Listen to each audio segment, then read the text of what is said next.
नमस्कार। Vision classes आज एक नया टॉपिक लेकर आया हुआ जिसका नाम है गृह युद्ध। क्लास 9th का चैप्टर 2 रूसी क्रांति का एक ये पार्ट है जिसका नाम है गृह युद्ध। गृह युद्ध के पहले कई पार्ट्स हम लोग पढ़ चुके हैं जिसमें रूसी क्रांति हुआ, फरवरी 1905 की क्रांति हुई, फरवरी 1905 के बाद की क्रांति हुई, अक्टूबर 1917 की क्रांति हुई। इसके बाद लेनिन द्वारा 3 मांगें रखी गई जिसे अप्रैल 33 के नाम से जाना गया। इसके बाद गृह युद्ध जो आज का टॉपिक है उसे गृह युद्ध कहा जाता है। ये रूसी क्रांति के अंतर्गत एक इम्पोर्टेंट और महत्वपूर्ण पॉइंट्स है। इसमें क्या हुआ था कि जब बोल्शेविकों ने जमीन के पुनर्वितरण का आदेश दिया तो रूसी सेना टूटने लगी थी। यह उस समय की बात है जब लेनिन निर्वासित जीवन जी रहा था। अप्रैल 1905 की क्रांति के बाद जब वापस आता है तो उसने 3 मांगें रखी थी अप्रैल महीनों में, जिसे अप्रैल 33 कहा गया था।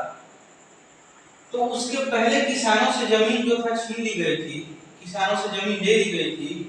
उसने जमीन को पुनः वितरण के लिए किसानों को बांट देनी चाहिए, दे देनी चाहिए, ऐसी बातें रखी थी। तो जब किसानों को जमीन देने का आदेश दिया गया तो ज्यादातर जो सेना में सिपाही थे, सैनिक थे, वो या तो कृषक थे या तो कृषक के बेटे थे। तो वो लोग जब घर को जाने लगे जमीन को लेने के लिए या देखने के लिए, तो सेना कमजोर पड़ने लगी और सेना टूटने लगी। ज्यादातर सिपाही जो थे किसान थे, वे भूमि वितरण के लिए घर लौटना चाहते थे, इसलिए सेना छोड़कर जाने लगे। गैर बोल्शेविक समाजवादियों, उदारवादियों और राजशाही के समर्थक ने बोल्शेविक विद्रोह का निंदा की। इसमें गैर बोल्शेविक जो बोल्शेविक पार्टी से नहीं जुड़े थे या बोल्शेविक पार्टी के नहीं थे, उसमें समाजवादी लोग थे, उदारवादी लोग थे, राजशाही के समर्थक लोग थे। उन लोगों ने बोल्शेविक जो विद्रोह कर रहे थे उनका निंदा की। उनके नेता दक्षिण रूस में इकट्ठा होकर बोल्शेविकों रेडस से लड़ने के लिए टुकड़ियां संगठित करने लगे थे।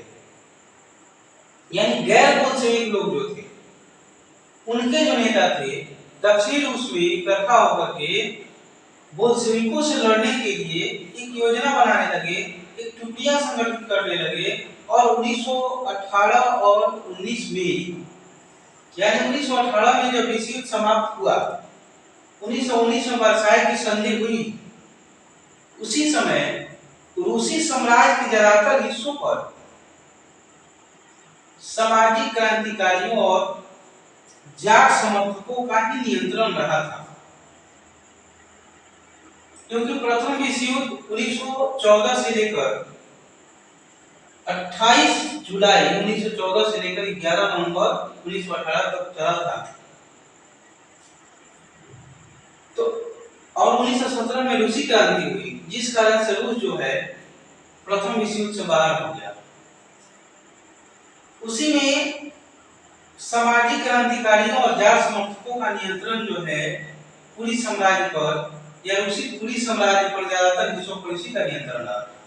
उन्हें फ्रांसीसी, अमेरिकी, ब्रिटिश, जापानी टुकड़ियों का भी समर्थन मिलता था। ये सभी शक्तियां रूस में समाजवाद को फैलते फूलते नहीं देखना चाहती, क्योंकि समाजवाद एक ऐसी विचारधारा थी जो कार्ल मार्क्स द्वारा लाया गया था, जिसे कार्ल मार्क्स को समाजवाद का जनक माना जाता है। इसमें क्या होता है कि सभी लोगों को समान अधिकार मिलने का आशंका रहता है या दिए जाने का आशंका रहता है या मांग किया जाता है कि जो भी संपत्ति है सभी पर पूरी लोगों को समान अधिकार होनी चाहिए। इसलिए जितने भी देशों में, यूरोप के जितने भी देशों में राजशाही व्यवस्था था, वो लोग नहीं चाहते थे इस तरह के बदलाव आए या देश में राष्ट्र भावना आए, वो लोग इस बदलाव को नहीं चाहते थे। इन टुकड़ियों और बोल्शेविकों के बीच में जो युद्ध चला,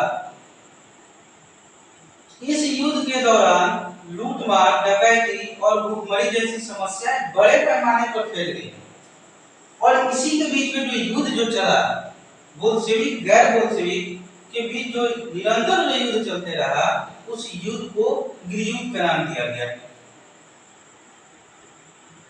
वाइटर्स में जो निजी संपत्ति के हिमायती थे या निजी संपत्ति के जो मानने वाले थे, उन्हें जमीन पर कब्जा करने वाले किसानों के खिलाफ काफी सख्त रवैया अपना लिया।